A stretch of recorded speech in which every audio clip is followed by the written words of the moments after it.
Grabe!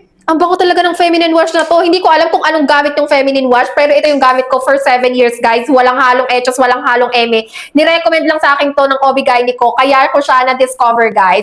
Sobrang ganda nito kasi hindi siya mabula at pH balance na rin siya, guys. Ayan, hindi siya masyadong mabango kasi hindi nyo pwedeng gamitan ng mababangong soap yung ibaba nyo. Dapat yung walang amoy masyado. Ito, guys, yung amoy niya, guys, is amoy baby lang. Ganun lang yung amoy niya. Hindi siya sobrang bango na as in, pero ano lang siya, amoy baby powder. Parang ganun yung amoy niya. At clinically tested na rin to, guys, at recommended talaga siya ng mga OB-GYN. Ito yung Gyne Pro Ultra Protection na feminine wash. 150 ml na rin to, guys, at meron din siyang 60 ml, guys. Hanapin nyo na lang dyan sa yellow basket sa baba kung magkano to. Kaya kung naghahanap ka ng feminine wash na hindi mangangamoy bulok na isda, bulok na ubas, yung ibaba mo, etong Gyne Pro na to ang ma-recommend ko. Check mo na dyan sa baba. Bye!